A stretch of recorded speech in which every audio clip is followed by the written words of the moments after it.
Hello everyone, welcome to SN blogs. ఈరోజు మనం వీడియోలో చేపల పులుసు ఎలా తయారు చేసుకోవచ్చు చూద్దాం రండి. నేను ముందుగా 1.5 kg చేపలు తీసుకొచ్చేసి ముందు కడిగి పెట్టేసుకున్నానట.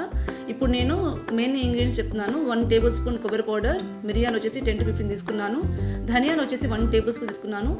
ఇప్పుడు మెంతులు వచ్చేసి 1 టేబుల్ స్పూన్ అండి, జీలకర్ర 1 టేబుల్ స్పూన్, కరివేపాకు రెమ్మలు వచ్చేసి 3 తీసుకున్నాను. మనకు పులుసు కోసం వచ్చేసి ఇప్పుడు ఒక పెద్ద సైజు ఎర్రగడ్డ అండి, 2 టొమాటోస్ తీసుకున్నాను. అల్లం వెల్లుల్లి పేస్ట్ కోసం 2 కలిపి ఒక 50 grams తీసుకున్నాను అనమాట. నేను చింతపండు వచ్చేసి 150 grams అండి. ఇప్పుడు ఉప్పు, పసుపు, కారం, పేస్ట్, కొత్తిమీర, ముందుగా మనం కడిగి పెట్టేసుకున్న చేపలకు salt 1 table spoon, 1/2 table spoon పసుపు, 1.5 టేబుల్ స్పూన్ వచ్చేసి కారం అండి.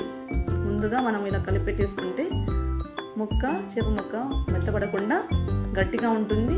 అదేవిధంగా ఉప్పు కారం చేప ముక్కకు బాగా పట్టునండి, టేస్ట్ కర్రీ బాగుంటుంది అనమాట. ఇలా అరగంట ముందే కలిపి పెట్టేసుకోవాలి. తర్వాత 1 టేబుల్ స్పూన్ ఆయిల్ యాడ్ చేసుకొని ఇలా హాఫ్ అన్ అవర్ ముందు మనం మిక్స్ చేసి పెట్టేసుకోవాలి, మ్యారినేషన్ చేసి పెట్టుకోవాలి.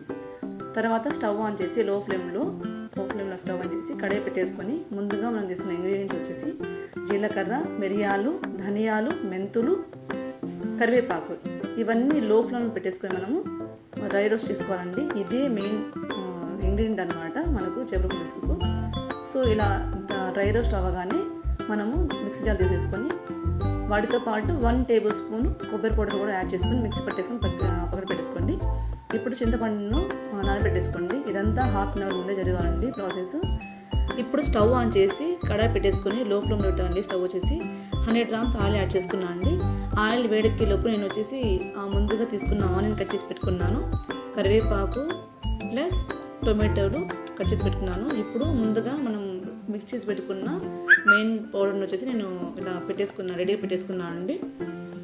ఎందుకంటే ముందుగా రెడీగా ఉండాలి కాబట్టి. ఇప్పుడు ఆయిల్ పెట్టగానే నేను ఆనియన్స్ యాడ్ చేసుకున్నాను కడాయికి. తర్వాత కరివేపాకు యాడ్ చేసుకున్నాను. ఒక 2 minutes ఇలా జస్ట్ ఆనియన్ మెత్తపడాలండి, అంతే. ఆ తర్వాత నేను 1.5 టేబుల్ స్పూన్ వచ్చేసి అల్లం వెల్లుల్లి పేస్ట్ యాడ్ చేసుకున్నాను. ఇది మీకు పూర్తిగా ఆప్షన్ అండి, కొంతమంది యాడ్ చేసుకోరు. ఒక 2 minutes అయిన తర్వాత అల్లం వెల్లుల్లి పేస్ట్ మొత్తం పచ్చివాసన పోగానే మనము ఒక 1/2 టేబుల్ స్పూన్ వచ్చేసి నేను పసుపు యాడ్ చేసుకున్నాను అండి. ఆయిల్ కూడా ఇంట్లో ఎక్కువగా ఉండాలి చేపల పులుసు మనకు. ఎక్కువ అంటే మరీ ఎక్కువ కాదు, కొంచెం ఎక్కువగా ఉండాలి. టొమాటోలు యాడ్ చేసుకున్నాను. టొమాటోలు ముందుగా వేసేసుకుంటే మనకు మగ్గిపోతాయి అన్నమాట. ఒక 2 minutes అవగానే నేను వచ్చేసి మళ్ళీ ఒక 1/2 టేబుల్ స్పూన్ వచ్చేసి సాల్ట్ యాడ్ చేసుకున్నాను. 1 టేబుల్ స్పూన్ వచ్చేసి కారం యాడ్ చేసుకున్నాను అనమాట. ఎందుకంటే కారం ముందుగా చేపలకు మ్యారినేషన్ చేసి పెట్టుకున్నాం కాబట్టి సరిపోతుంది.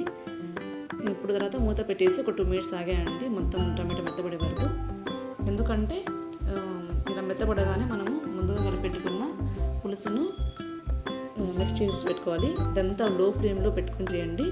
ఇప్పుడు తర్వాత నేను చేపలను యాడ్ చేసుకున్నాను అండి. ఇప్పుడు మనము మధ్యలో చెక్ చేసుకుని ఉండాలి. పసుపు యాడ్ చేసుకున్న తర్వాత కూడా మనము ఉప్పు, కారం కరెక్ట్గా సరిపోవాలండి. పులుసు కూడా ఎక్కువ ఉండాలి, పులుపు కన్నా ఎక్కువ ఉండాలి. మనకు వేడి మీద చల్లగా తక్కువ అనిపిస్తుందండి. తర్వాత మనకు చల్లబడిన తర్వాత కూడా తక్కువ అనిపిస్తుంది. సో మనం ఎక్కువ తీసుకోవాలి కాబట్టి కొంచెం కారము, ఉప్పు, పులుపు ఎక్కువ ఉండాలండి. తర్వాత నేను పౌడర్ యాడ్ చేసుకున్నాను, ముందు కలిపెట్టుకున్న పౌడరు. ఇదంతా లో ఫ్లేమ్లో జరగాలి. ఆ తర్వాత నేను వచ్చేసి కట్ చేసి పెట్టుకున్న కొత్తిమీర పౌడర్ని కూడా యాడ్ చేసి పెట్టుకున్నాను. ఇప్పుడు మనం ఈ స్టేజ్లో స్టవ్ మీడియం ఫ్లేమ్లో పెట్టేసుకొని మూత పెట్టేసుకొని ఒక 10 minutes, ఎగ్జాక్ట్ 10 minutes చాలండి. చేప తొందరగా ఉడికిపోతుంది. ఆయిల్ మొత్తం పైకి తేలుతుందండి, అంతే. చేపల పులుసు రెడీ అయిపోయిందండి. మీకు ఈ వీడియో నచ్చితే లైక్, షేర్ అండ్ కామెంట్ చేయండి అండ్ సబ్స్క్రైబ్ చేసుకోండి. థ్యాంక్స్ ఫర్ వాచింగ్ అండి.